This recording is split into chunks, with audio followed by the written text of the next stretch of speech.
साहू से वजीफा मेरे भीम बड़े हर्षाए। लेके वजीफा भी मुझे फिर रमा के पास में आए। जब परम पूज्य बाबा साहब को पहली बार 25 रुपया महीना वजीफा सियाजुराय गायकवाड़ जी से मिला, तो वो 25 रुपया महीना वजीफा लेकर के रमाबाई के पास में आए और बोले, रमा देखो मुझे वजीफा मिला है। और रमा से कहने लगे, क्या? कहने लगे, जब देश पढ़ूंगा अनुमति रहे मां, रमा का त्याग बताऊं भीम की महिमा गाऊं। रमा का त्याग बताऊं भीम की महिमा गाऊं। इतना सुनकर के रमाबाई बोली, बाबा साहब आप चले जाइए और अपना सपना साकार कीजिए। तभी बाबा साहब बोले रमा से, रमा मेरे जाने के बाद तुम बच्चों की परवरिश कैसे करोगी? हमारे इस समय 3 बच्चे हैं, यशवंत, दामोदर, रमेश। तब रमा बोली बाबा साहब से, आप चिंता न कीजिए, आपके जाने के बाद मैं बच्चों की परवरिश कर लूंगी। और क्या होता है धर्मवधु सुनिए। आज बाबा साहब जब विदेश चले जाते हैं पढ़ने के लिए, भीम पढ़ाई की खातिर संघर्ष करें दिन राती।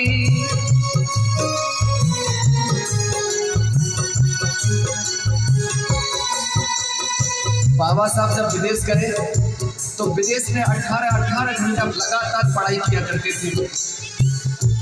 और विदेश में बाबा साहब को कभी कभार खाने के नाम पर ब्रेड के टुकड़े मिला करते थे। लेकिन धर्मबंधु, उधर बाबा साहब पढ़ाई की खातिर विदेश में मेहनत कर रहे हैं, लेकिन इधर रमाबाई क्या करती है, सुनिएगा। भीम पढ़ाई की खातिर संघर्ष करें दिन राती। घर में रमा और बच्चे पर चले दिया ना बाती।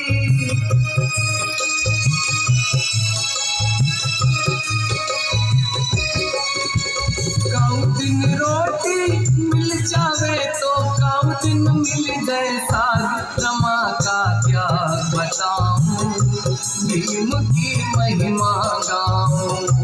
रमा का त्याग बताऊं भीम की महिमा गाऊं। धर्मबंधुओं, आगे क्या हुआ? थोड़े दिनों के बाद रमा के 2 बच्चे बीमार पड़े, दामोदर और रमेश। माता रमाबाई ने बहुत कोशिश की, बहुत इलाज करवाया, लेकिन 2 बच्चों को ठीक नहीं करा पाई। इधर क्या हुआ? बाबा साहब आधी पढ़ाई करके लौटते हैं।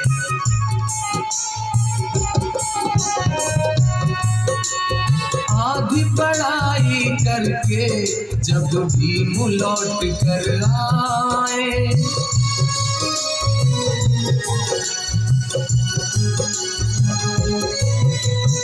बाबा साहब ने आते ही रमा से पूछा, रमा हमारे बच्चे कहाँ हैं, हमारे बच्चे कैसे हैं? तभी आंखों में आंसू भर करके रमा कहने लगी, बाबा साहब 2 दुख में गुजर गए बच्चे, यूं रमा ने बोल सुनाए।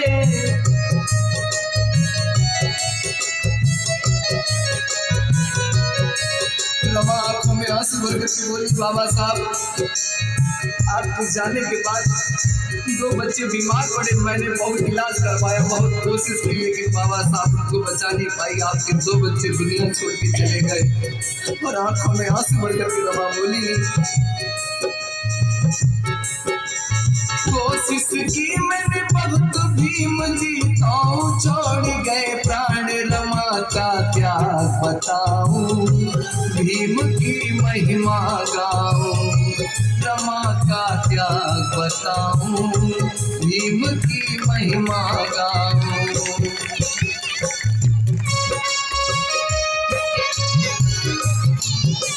आज दुनिया वाले लोग बाबा साहब को देख करके कह रहे थे कि बाबा साहब को वजीफा मिला है, बाबा साहब वजीफे की वजह से पढ़ करके आए हैं। लेकिन धम्म बंधुओं, बाबा साहब अकेले में बैठे रो रहे थे और सोच रहे थे कि मेरी पढ़ाई की कीमत वजीफा नहीं है, मेरी पढ़ाई की कीमत मेरे प्यारे दो बच्चे दाऊद और रमेश हैं, जिनकी शहादत हो गई, कुर्बानी हो गई मेरी पढ़ाई की खातिर। ये मेरी पढ़ाई की कुर्बानी है। धम्म बंधुओं, सुनिए आगे का जिक्र क्या होता है। धीमे धीमे वक्त बदलता है।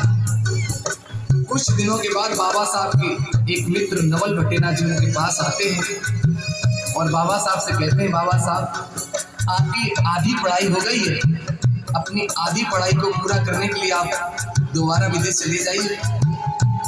तब नवल भटेना जी ने बाबा साहब को मदद के रूप में 5,000 रुपया दिया और बाबा साहब पुनः रमा से आज्ञा लेकर के विदेश पढ़ने के लिए चले जाते हैं। सुनिए आगे क्या हुआ। जाने के बाद बाबा घर बेटी का जन्म हुआ है,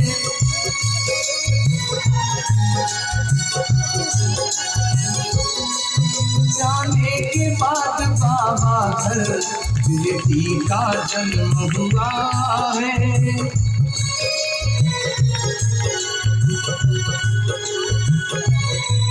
बाबा को मिली सूचना तब इंदु नाम रखा है।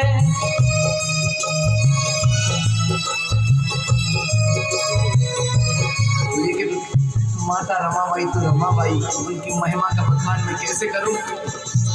आज अपने परिवार को चलाने के लिए बेचारी मुंबई की गलियों में जाती हैं, गोबर इकट्ठा करती हैं, उपले बनाती हैं और सुखाने के बाद सिर्फ रख करके मुंबई की गलियों में बेचती है, तब गुजारा करती है। सुनिएगा। कंडे बेच कर करे गुजारा, रमा है बड़ी महान, रमा का त्याग बताऊं, भीम की महिमा गाऊं, रमा का त्याग बताऊं, भीम की महिमा गाऊं। होता क्या है धम्म बंधु, एक दिन का जिक्र, जब इस बात का जिक्र करता हूँ तो मेरा दिल भी भर आता है। आप भी अपने दिल को संभाल करके सुनिएगा।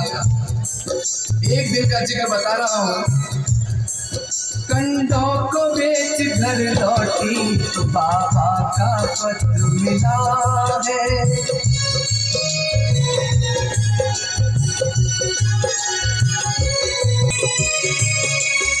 रमाबाई एक दिन कंडे बेच करके लौटी थी, तभी उन्हें घर बाबा साहब का पत्र मिला।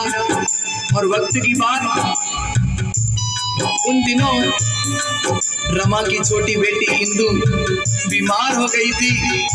उसी समय बाबा साहब का जब पत्र मिला तो रमा ने खोल करके पत्र को पढ़ा। उसमें लिखा था, हे रमा, मैं जो 5,000 रुपए लेकर के आया था वो पैसे मेरे धीरे धीरे करके खर्च हो गए, मेरी पढ़ाई में अभी कुछ कमी बाकी है। रमा, मैं जानता हूँ तुम्हारे पास पैसे नहीं होंगे, लेकिन रमा कुछ पैसों का इंतजाम करके मेरे लिए भेज दो ताकि मेरी पढ़ाई पूरी हो जाए। रमा, मैं विदेश में हूँ, मैं किसी से मांग नहीं सकता। धम्म बंधुओं, जब बाबा साहब का पत्र मिला तो बेटी बीमार थी। रमा अपने हाथ में पत्र को लेती है, फिर पत्र को देखती है, दूसरी ओर बेटी लेटी हुई आज बेटी को देखती है। रमा की आंखों से आंसू बहने लगते हैं और सोचती है, बाबा साहब ये कैसी घड़ी आई है। रमा सोचती है, अगर कुछ पैसे मैंने बचा करके रखे, अगर ये पैसे मैं बेटी के इलाज में लगा देती हूँ तो आपकी पढ़ाई रुक जाएगी। अगर ये पैसे आपकी पढ़ाई में लगा देती हूँ तो मेरी बेटी मर सकती, आगे मैं करूँ तो क्या करूँ। आज रमा बड़े संकट में पड़ जाती है। लेकिन धम्म बंधु, माता रमाबाई जैसी इस पूरी दुनिया में कोई माँ पैदा नहीं हो सकती। और रमा ने क्या किया सुनिए। भीम की खातिर रमा ने देखो, भीम की खातिर रमा ने देखो बेटी की बलिदान, रमा का त्याग बताओ, भीम की महिमा गाओ। रमा का त्याग बताओ, भीम की महिमा गाओ। आज मिला जो सुख धन वैभव और मिला सम्मान, त्याग छिपा है इसमें रमा का, सुन न देकर ध्यान। रमा का त्याग बताओ, भीम की महिमा गाओ। रमा का त्याग बताओ, भीम की महिमा गाओ। हम बंधुओं, बाबा साहब जब आधी पढ़ाई को पूरा करके लौटे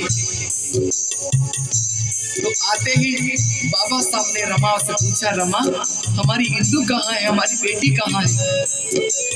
लेकिन आंखों में आंसू भर करके रमा बोली, बाबा साहब जब आपका पत्र आया तब बेटी बहुत बीमार थी, मैंने कुछ पैसे बचा कर रखे थे, वो सारे के सारे पैसे मैंने आपकी पढ़ाई के लिए भेज दिए। बेटी का इलाज नहीं हो पाया और बेटी दुनिया छोड़ के चली गई। जब ये संवाद बाबा साहब ने अपने कानों से सुना तो बाबा साहब अपनी आंखों के आंसू नहीं रोक पाए, बहुत रोए। आज बाबा साहब की धीरे धीरे करके 3 संतानें बाबा साहब की पढ़ाई की खातिर, बाबा साहब के सपने की खातिर, समाज की खातिर कुर्बान हो गई। लेकिन आते ही बाबा साहब को नौकरी करने का मौका मिला तो बाबा साहब ने नौकरी करने से इनकार कर दिया। जब ये बात रमाबाई को पता लगी कि बाबा साहब ने नौकरी करने से इनकार कर दिया है तो रमा का दिल टूट गया। रमा सोच रही थी कि बाबा साहब पढ़ कर के आएंगे, नौकरी करेंगे, मैं सारे दुखों को भूल जाऊंगी, फिर से एक नई जिंदगी जीऊंगी। लेकिन बाबा साहब ने मना कर दिया। बंधुओं, बाबा साहब खुद कहते हैं कि जब मेरे को नौकरी का मौका मिला तब मैं 100 रुपए का महीने का नहीं कमा पाता था। बाबा साहब जानते थे अगर आज मैं नौकरी कर लूंगा तो मेरी आर्थिक स्थिति अच्छी हो सकती है। लेकिन बाबा साहब को अपने परिवार के साथ साथ आप सभी देशवासियों की, आप बहुजनवासियों की चिंता थी। बाबा साहब जानते थे अगर मैं नौकरी कर ली तो फांसी का फंदा मेरे गले में पड़ जाएगा, मैं समाज को ढोंग पाखंड की बेड़ियों से आजाद नहीं करा पाऊंगा, इस गुलामी से आजाद नहीं करा पाऊंगा, इनको पढ़ने लिखने का हक नहीं दे पाऊंगा। इसलिए बाबा साहब ने न नौकरी करने का फैसला लिया और कहा जब तक जीऊंगा, बाबा साहब ने कहा समाज के लिए जीऊंगा। क्या हुआ? जब बाबा साहब ने नौकरी नहीं की तो क्या किया? अज करे वकालत बाबा कोई केस नहीं मिलता है,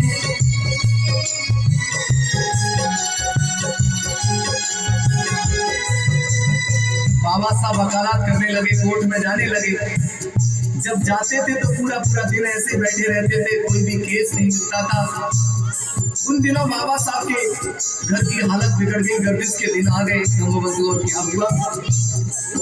अज करे वकालत बाबा कोई केस नहीं मिलता है, हालात बिगड़ गए। हम इसका नाम राज रतन रखा और बाबा साहब कहते हैं राज रतन था बहुत ही प्यारा, कहते भीम महान, रमा का त्याग बताओ, भीम की महिमा गाओ।